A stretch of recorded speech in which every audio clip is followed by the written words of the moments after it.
The prosecution played audio of Michael Jackson that Conrad Murray recorded. Michael's speech is slow and slurring, like he's under the influence of something. Do you believe, first of all, that it was Michael on the recording? Well, I have to assume it was. That's what the prosecutors are saying, and I think nobody has really disputed that.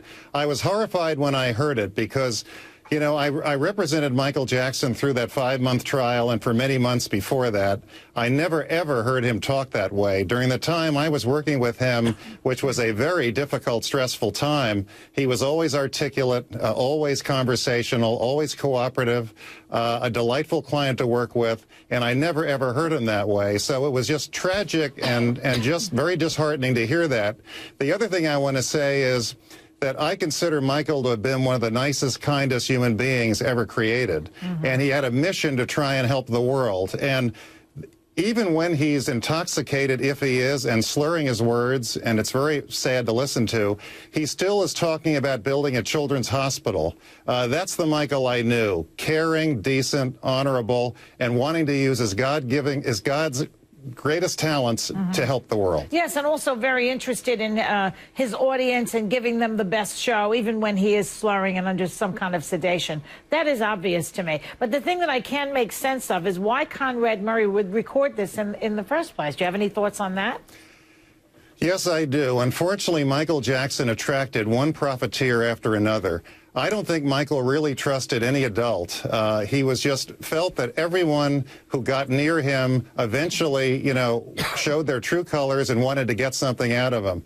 Unfortunately, I think this doctor recorded him so he could sell that recording and make some money. It sounds horrible, but I believe it's true because many other people tried it throughout his lifetime. Well, I guess he didn't expect him to die, right?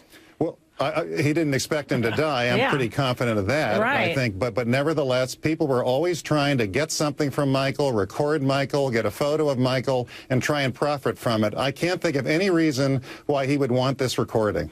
Okay. Now, yesterday we heard testimony regarding Michael's regular visit to his dermatologist, a certain Dr. Arnie Klein. So let's just listen to that for a minute.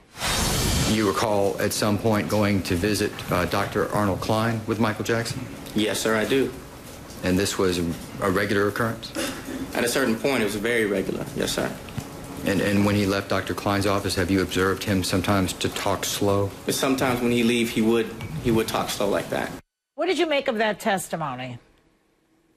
Well, you know, my job in defending him was not to learn about his medical history. My job was to defend him against conspiracy charges and child molestation charges.